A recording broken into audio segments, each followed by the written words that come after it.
Never trust a fool and his spreadsheet.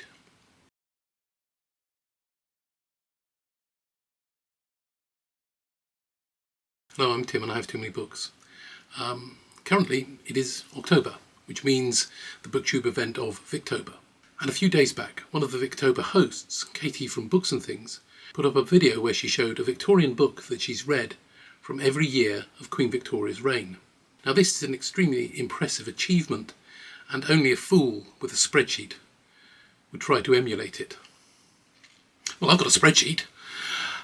Now, while I've read quite a lot of Victorian literature, I don't have anything like Katie's experience of reading literature.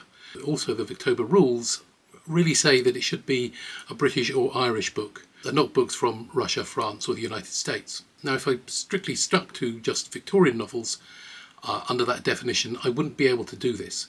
But if I do include books that I've read from non-Victober countries, I can cover every year of Queen Victoria's reign, except 3. And given that I need a TBR for Victober, well, I've got 3 books for it. A quick thing about this list. I have read quite a lot of Arthur Conan Doyle and Wilkie Collins, which are part of the group challenges for Victober this year. Also, I have read major books like Middlemarch, War and Peace, The Count of Monte Cristo, and I've also read quite a lot of Elizabeth Gaskell. I mention this because the books I've just individually mentioned are not in my list, but I have read them. It's just that there was a book I preferred to mention in that particular year. Also, when it comes to Wilkie Collins and Arthur Conan Doyle, although I have read Arthur Conan Doyle's Sherlock Holmes and Wilkie Collins' books The Moonstone and The Woman in White, do not appear on this list. Another thing about this list is that sometimes there was only one book to choose from a particular year, so I can't claim that this is entirely recommendations. So let's get on with the list, shall we? 1837, Hans Christian Andersen, Fairy Tales for Children, the first collection. Hans Christian Andersen wrote a lot of fairy tales and published them more or less individually, but his first collection of fairy tales for children was released in 1837. This particular collection includes things like Thumbelina, The Princess and the Pea, The Tinderbox and The Little Mermaid. Slight trigger warning for Hans Christian Andersen, there are a lot of dead children in his stories and that might upset some people. 1838, Deerbrook by Harriet Martineau. I think Katie may have picked this one as well. 1839, Sketches by Boz by Charles Dickens. Now I could have picked Nicholas Nickleby for 1839, but I think Sketches by Boz, which was first collected as a single volume in 1839, is a slightly better choice because it tells you quite a lot about who Charles Dickens is as a writer. 1840, A Hero for Our Time by Mikhail Lermontov. From 1800 to about 1864, the Russian Empire was busily conquering the Caucasus. That's the regions around Azerbaijan, Armenia and Georgia. We hear names like Chechnya and Ossetia even today when we talk about the Caucasus. Lermontov's story takes place at one stage of the war to conquer the Caucasus. 1841, The Old Curiosity Shop by Charles Dickens. This is kind of the one that created almost a cult of Charles Dickens. It is said that people would line the docks of American ports, shouting at any ship from Britain, "Is Little Nell dead?" or "Is Little Nell still alive?" Slight spoiler, but frankly, I get the impression that Charles Dickens decided that Little Nell was doomed for death about halfway through the book. 1842, Nikolai Gogol, The Dead Souls. A man invents a financial scam that involves buying the souls of dead serfs. 1843, A Christmas Carol by Charles Dickens. In the 2 years after writing The Old Curiosity Shop, Charles Dickens has a bit of a slump in his writing, and you can make the argument that it is the publication of the novella The Christmas Carol that puts him into the stratosphere. He may have slumps, but you're never ever going to ignore him again. 1844, Alexandre Dumas, The Three Musketeers. I have recently read The Count of Monte Cristo, which is a vastly long book, but it hasn't put me off Alexandre Dumas, and I definitely want to keep reading him. 1845, Sybil, or The Two Nations, by Benjamin Disraeli. Benjamin Disraeli is said to be, the second or third greatest Conservative Prime Minister in history, but 30 years before he was Prime Minister, he was something of a radical, And Sybil is a very interesting portrait of the effects of industrialisation. 1846, Cousin Bet by Honoré de Balzac. This is an entry in Honoré de Balzac's enormous La Comédie Humaine sequence of books. 1847, this is the year of the Brontes, so I've got to pick one. Well, I'm an Anne Bronte boy, so Agnes Grey. 1848, William Makepeace Thackeray and Vanity Fair. Here's a thought. Becky Sharp, the anti-heroine of Vanity Fair, is of the same generation as the Bennet sisters from Pride and Prejudice. And I like to think that William Makepeace Thackeray created a character who has the characteristics of Lydia Bennet, but the brains of Elizabeth Bennet. 1849 is the first of my gaps, so we'll talk about the TBRs at the end. 1850, The Scarlet Letter by Nathaniel Hawthorne. 1851, Moby Dick by Herman Melville. 1852, Basil by Wilkie Collins. This is Wilkie Collins' second novel and not his best by any stretch of the imagination, but it is the only book from 1852 that I've read. 1853, Hypatia, or Hypatia, by Charles Kingsley. Hypatia was a Neoplatonist philosopher and teacher from the 4th century AD, the 300s. She lived in Alexandria and she came up against the Christian authorities that were beginning to exert their control over everybody. Yes, she ends terribly, chased into a church by a Christian mob who strip her and then tear her to pieces. It's a fascinating historical novel about a fascinating person. 1854, Walden by Henry David Thoreau. I know a lot of people say nothing happens in this book and it's just a man living in a hut by a lake, but I like it. 1855, The Warden by Anthony Trollope, the first of the Barchester Chronicles. 1856, The Dead Secret by Wilkie Collins. 1857, Madame Bovary by Gustave Flaubert. 1858, The Coral Island by R.M. Ballantyne. I saw a booktube video recently that said that Lord of the Flies by William Golding is a response to The Coral Island. 1859, Oblomov by Ivan Goncharev. It's about a man who takes about a third of the book to get out of bed. 1860, Mill on the Floss by George Eliot. My introduction to this book was through an adaptation by a theatre company called Shared Experience, where they had Maggie Tolliver played by 3 different women at different stages of her life. It made me want to go straight in and read the book. 1861 is another gap, so stay for the TBRs at the end. 1862, Les Miserables by Victor Hugo. 1863, The Cossacks by Leo Tolstoy, another story set during the almost endless conquest of the Caucasus by the Russian Empire. 1864, Can You Forgive Her by Anthony Trollope, the first of his Palliser novels. 1865, 5 Weeks in a Balloon by Jules Verne. While I admire Jules Verne for his science fiction and his fascination with technical advancements, I'm not altogether sure that I like his characterizations of some people. 1866, Crime and Punishment by Fyodor Dostoevsky. While I have to say I like Dostoevsky's books, I'm not sure that I'm one of those people who think he is the absolute bee's knees. 1867, Thérèse Raquin by Émile Zola. As I have been talking about quite a lot of books that I've read in translation, it is worth pointing out some of the problems you can encounter with translations. In general, it is always better to get the most up-to-date translation you can, or find a good modern translation, rather than relying on, say, Victorian translations, where the translator may have wished to tone things down so the books were more acceptable for wives and servants. This is a particular issue with Disraeli, the translator of many of Zola's books. He did tend to redact and soften some of the rougher edges of Zola's work. And it is the rough edges, the belly, the bowels of Paris that you really want to read when you read Zola. 1868, Little Women by Louisa May Alcott. I didn't have a choice but to put Little Women on this list. It's not that it's a bad book, I think it is a very good book. It's just that they get rather giddy about Pilgrim's Progress. And I did not enjoy Pilgrim's Progress, and I really don't think anybody should get giddy about it.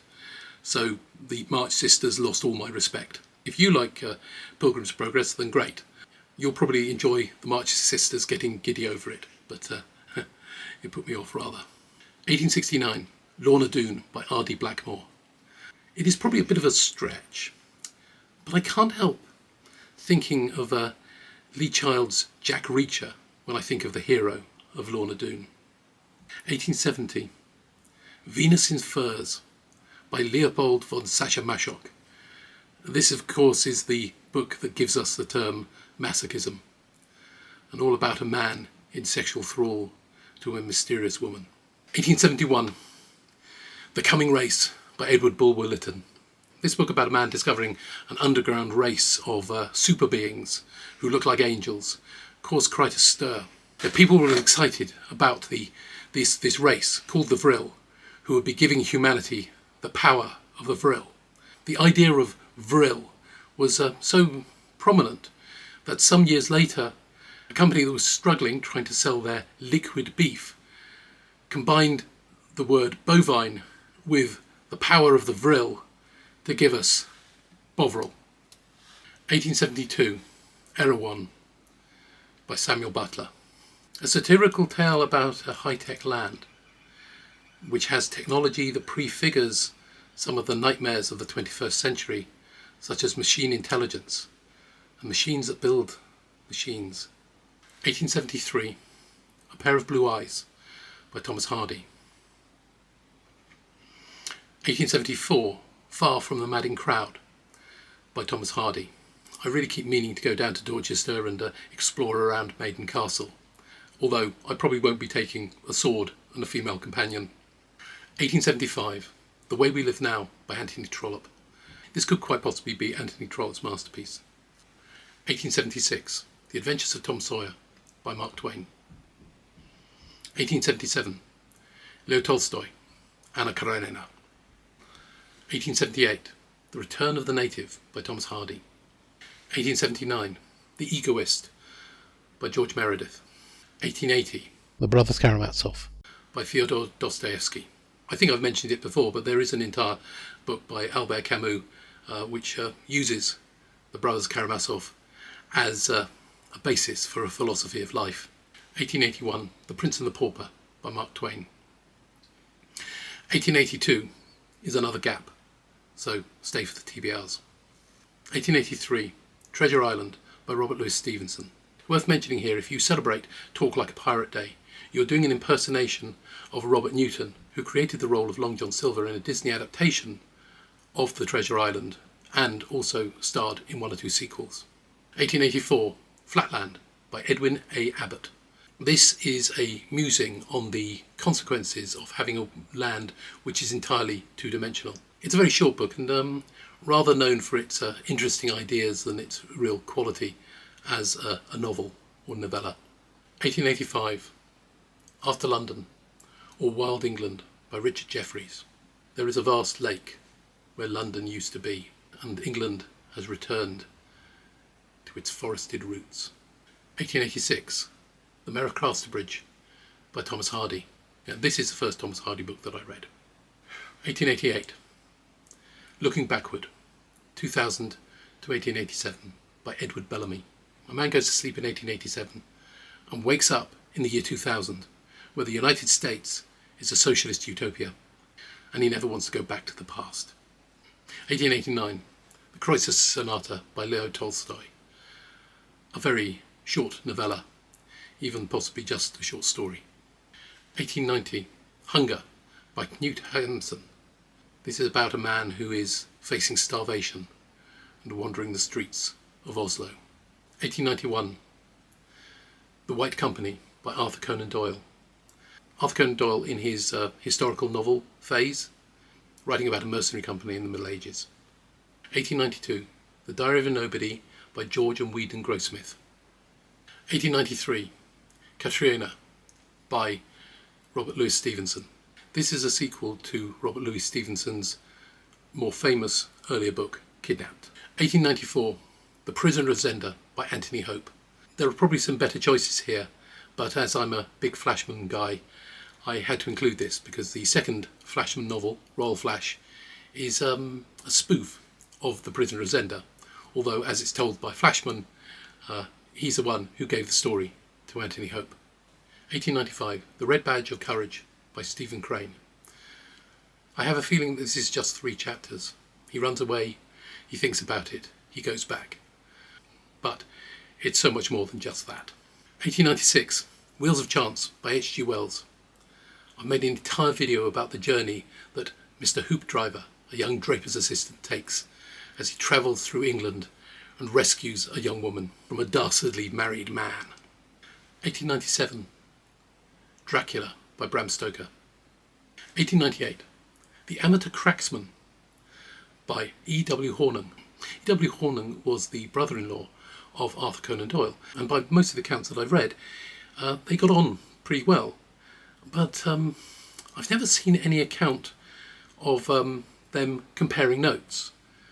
E.W. Hornung creates Raffles, who is this gentleman thief, and Arthur Conan Doyle creates the greatest literary detective.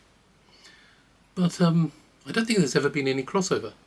Certainly the creator of Arsène Lupin had a Sherlock Holmes-like character to be outwitted by Mr. Lupin. But I've never heard of anything like that for Raffles. If you know of it, please let me know. And if there are any non-fiction discussions of that, I would be interested to hear about it, so let me know in the comments. 1989, The Heart of Darkness by Joseph Conrad. This novella is the basis for Francis Ford Coppola's Apocalypse Now. And if you want to read more into it, I suggest you look up Roger Casement and go from there. 1900, The Wizard of Oz by L. Frank Baum. Because of the wonderful things he does and all that. This is a good book. It's a wonderful imagination. The later books get stranger and stranger, but I've read about 4 or 5 of them, and they are still pretty good reads. 1901, The Purple Cloud by M.P. Shiel. A volcano releases a cloud of poisonous gas that spreads throughout the world slightly faster than any ground transport, but not as fast as a telegraph, that warns people of the doom that they can expect. The only survivor in the world is a man on a polar expedition who lags behind his colleagues and survives. His colleagues don't. He is left wandering for years alone, and in his despair he begins to destroy entire cities. But maybe there is somebody who's still alive. This is a remarkable piece of science fiction, and it's fitting for my last book. But let's get to those gaps. My TBR for Victober. 1849, William Harrison Ainsworth's The Lancashire Witches. William Harrison Ainsworth was a writer who at times outsold Charles Dickens. He wrote largely historical novels. His most famous is possibly Rookwood, which features a character called Dick Turpin. The Lancashire Witches is based on the witch trials that took place in about 1612. And one of the witches was a certain Agnes Nutter, who features in Good Omens, the book by Terry Pratchett and Neil Gaiman. I remember long ago on the BBC there was a dramatised documentary called The Witches of Pendle, which deals with the same subject. The next book on the TBR is for 1861, Silas Marner by George Eliot. Again, it's a dramatisation, this time a BBC television serial starring Ben Kingsley as in the title role, that really made me interested in reading this book. And the last book on the TBR, 1882, Vice Versa by F. Anstey. This is probably the originator of tales about a parent and a child swapping places, swapping bodies. So if you've seen modern film versions called Vice Versa or called Freaky Friday, this is the book you have to blame. But it does sound like an awful lot of fun. I'm looking forward to reading it. So that was my take on an unofficial side-challenge for Victober. Have you read books for every year of Queen Victoria's reign? Maybe you've read more actual Victorian books than I have. It'd be interesting to find out. Goodbye.